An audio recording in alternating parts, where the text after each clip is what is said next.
Você está no canal Orações e Fé. Aqui você encontra reflexões, mensagens e orações. Que Deus lhe abençoe hoje e sempre. Eu tive, na semana passada, acho que retrasada, recebido um e-mail que falava muito interessante de um processo de uma pessoa que eu conheço há mais tempo e que eu tenho acompanhado o processo dela. Qual foi a grande dificuldade dessa moça ao longo da vida? O alcoolismo. Ela começou bebendo socialmente e socialmente foi alimentando dentro dela essa dependência do álcool. Porque o álcool é ingrato, né? As pessoas às vezes estão achando que esse ato social de você tomar uma cerveja aqui e ali, que isso pode parecer inofensivo, mas com o tempo isso vai gerando uma dependência. E aqui ela chamou de uma espécie de sequestro, né? Que o álcool fez na vida dela. E ela estava me dizendo assim: querido padre, tenho vivido esse desafio de não me sequestrar. Cada vez que passo na porta de um bar. Meu avô materno teve problemas com o alcoolismo. Meu avô paterno, que eu nem conheci, também. E meu pai bebia muito quando solteiro. Não cresci vendo meu pai beber. Quem me apresentou ao primeiro copo de cerveja nas festas foi um namorado. Ele não foi o meu primeiro amor, porém, aquele morreu de aneurisma quando tudo ainda era um sonho. Este era um homem mais velho, separado, passando por problemas de ordem sexual. E eu, com 20 e poucos anos, não sabia nada sobre a vida. No bar, com os amigos que ele me apresentou, eu bebia para esquecer da culpa de me sentir uma prostituta. Era exatamente assim como eu me sentia pela criação que tive. E não tinha coragem de ir para casa cedo e olhar para os meus pais. O álcool me ajudava a chegar tarde e entorpecida. Na época, padre, eu sabia da escola que trabalhava, eu saía da escola que trabalhava por volta das 5 horas e só chegava em casa por volta de 1 da manhã. Foi minha primeira fuga de mim, meu primeiro sequestro. Melhorei depois, mas nunca saí de verdade.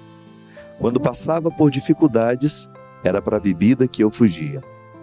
Como naquela situação mais recente que consegui te contar.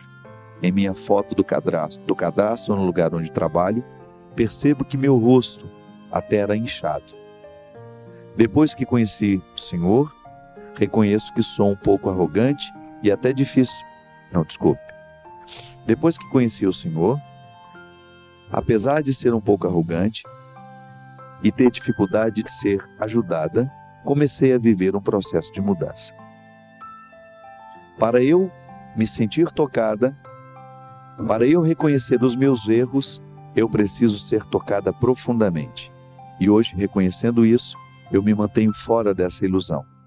E agradeço muito pelas suas palavras, que quando escuto, me ajudam a me manter em alerta.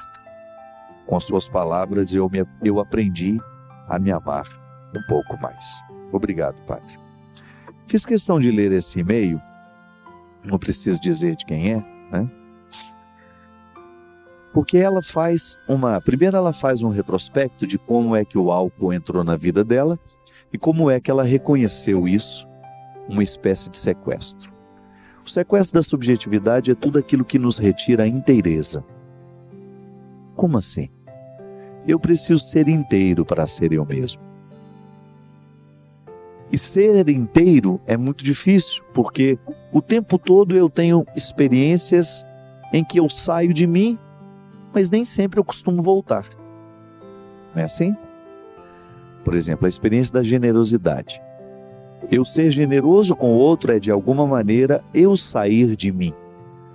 Mas para eu sair de mim, eu preciso, antes de tudo, estar em mim.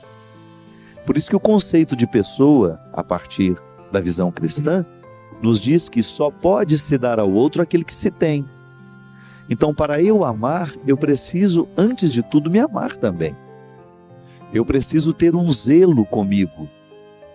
Porque, ao ser zeloso comigo, eu terei facilidade de zelar alguém. ou até mesmo de passar pela experiência do zelo com o outro na vida do outro. Agora, se eu não consigo me amar, se eu não consigo cuidar de mim, dificilmente eu vou cuidar do outro. Mesmo porque o processo de destruição, às vezes, ele se dá assim, nessa solidariedade pavorosa, né? Eu não me cuido, então eu vou convencer o outro a não se cuidar também. Eu uso drogas, eu me prostituo, então eu vou fazer de tudo para que o outro use drogas e se prostitua também. Veja bem que essa é uma maneira muito estranha de sair de si e de destruir o território do outro com as minhas interferências. E é natural que na vida a gente sofra essas influências o tempo todo. Quando eu sou zeloso por mim, quando eu tenho essa boa dose de amor próprio, o outro terá dificuldade de me convencer de me autodestruir. Não é verdade? Quando a gente se ama, a gente vai pensar 2, 3 vezes antes de aceitar a droga que o outro me oferece. E na história dessa moça foi assim. Primeiramente, um relacionamento de namorado que deve não ter sido positivo, que desencadeou justamente no vício. A experiência com o namorado, o que ela herdou desse relacionamento? O álcool, socializado. Começou a beber ao lado do namorado e daqui a pouco aquilo se avolumou tanto dentro dela que ela perdeu essa pertença. Hoje ela fala em estado de alerta. Um estado de alerta para ajudar a identificar o momento em que ela vai voltar a perder essa pertença. E minha gente, quem um dia foi sequestrado, quem um dia passou pela experiência do sequestro da subjetividade, vai ter que pagar o resgate o resto da vida. Porque esse é um preço alto que a gente precisa pagar. Ser dono de si é um preço bastante alto. Nós vamos ter que pagar esse preço o tempo todo, com a nossa autenticidade, com a nossa luta, com o nosso empenho. Ninguém é dono de si da noite para o dia. Da mesma maneira como a gente também não se perde de nós. A gente não se perde de nós da noite para o dia. Aos poucos, nós vamos deliberando, nós vamos permitindo. Costumo dizer que o diabo acampa o território da nossa vida a partir de pequenas concessões. Ele vem, sopra uma maldade nos nossos ouvidos. Mente hoje, isso não vai ter nenhum problema. Ou engana aqui, engana ali, para você sair bem. Seja infiel, a fidelidade é uma bobagem. E a gente vai fazendo essas pequenas concessões que vão nos levando de nós mesmos. Aí é aquela frase do livro Sequestro da Subjetividade. Há pessoas que nos roubam, há outras que nos devolvem. É uma verdade isso. O tempo todo, alguém estará nos influenciando, de maneira positiva ou negativa. Então, nos rouba aquele que nos influencia de maneira negativa, quando nos retira e fragiliza essa inteireza. Mas também pode nos ajudar aquele que, de alguma maneira, nos alerta para aquilo que precisamos fazer para que a gente não venha perder essa pertença. O álcool na vida dessa moça eu já acompanhei, já ouvi, já li outros momentos da vida dela. Deus tem resgatado essa moça, graças a Deus, através do meu ministério, mas sobretudo através da luta que ela resolveu travar. Ela decidiu que quer vencer. Ela não quer ser mais uma fracassada. Já são tantas as pessoas que o álcool tem fracassado, que a droga tem fracassado. Aliás, nessa semana lá em Belo Horizonte, na tarde de autógrafos do livro Tempo de Esperas, uma senhora de 67 anos me abraçou. Não, ela tem mais. 67 anos é um tempo que ela disse, que era um tempo que ela estava lutando. Ela virou e falou assim: Padre Fábio, o senhor não sabe o quanto a Dona Maria, aquela senhora do acampamento, do Cairós, do último Kairos que eu estava na Canção Nova, que durante a missa eu fiz uma proposta. Você que tem alguma realidade que te escraviza, tenha coragem de dizer não isso hoje. Ela se levantou, foi lá no palco, no altar, e manifestou: Padre, eu preciso me livrar do cigarro.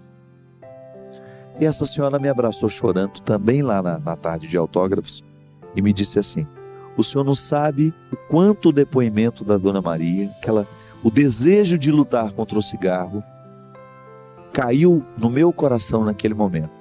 E ela estava lá para me agradecer, que desde aquele dia ela não tinha fumado mais também. Ela falou: Padre, 67 anos lutando contra o cigarro, e eu decidi que eu quero parar. Eu decidi que eu quero voltar a ser dona de mim. Eu achei muito interessante porque na vida dessa senhora agora se estabeleceu um processo de luta que ela vai ter que estar muito alerta.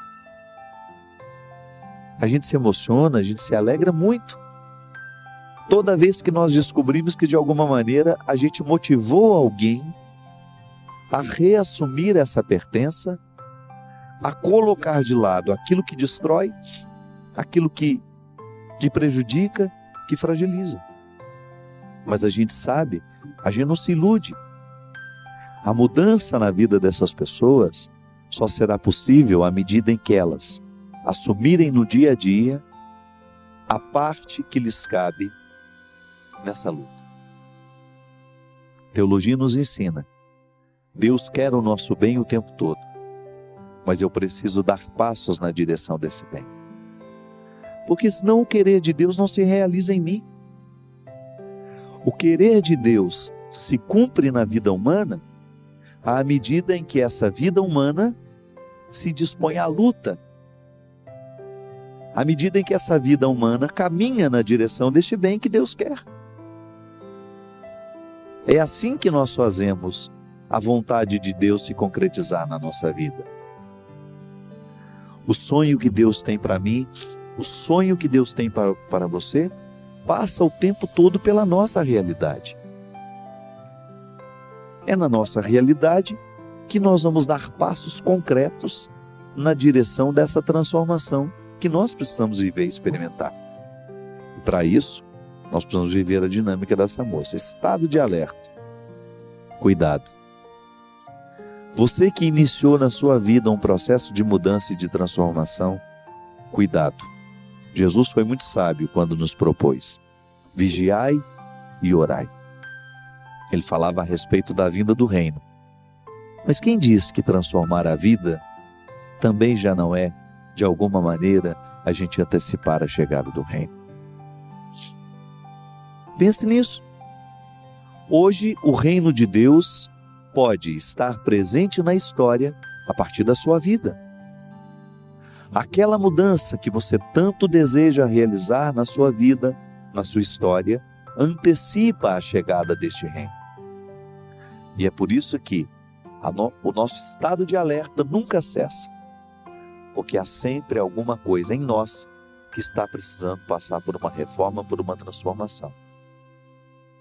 E há sempre alguma coisa em nós que nós precisamos selar com a fidelidade. E esse alerta é justamente para que a gente não perca o fio da meada, para que a gente não se esqueça do compromisso que a gente assumiu antes de ser com o outro. É um compromisso com a gente mesmo. Como a gente já dizia aqui, a experiência do amor é a primeira realidade que Jesus transforma quando encontra a gente. Quando a gente se deixa encontrar por Jesus, a primeira coisa que Ele realiza na nossa vida é isso. Ele faz a gente voltar a gostar da gente mesmo. Ele faz o amor reacontecer. Aquele que está em Deus precisa voltar a se amar. E essa é uma realidade que nós precisamos cultivar todos os dias. Porque senão, muito facilmente, a gente vira nosso inimigo. E a gente começa a lutar contra a gente mesmo. E a gente começa a trazer toda a destruição para dentro de nós, esquecendo até muitas vezes que nascemos para a vitória.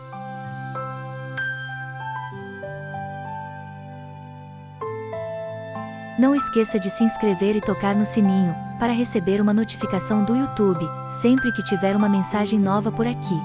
Deus lhe abençoe e ilumine hoje e sempre.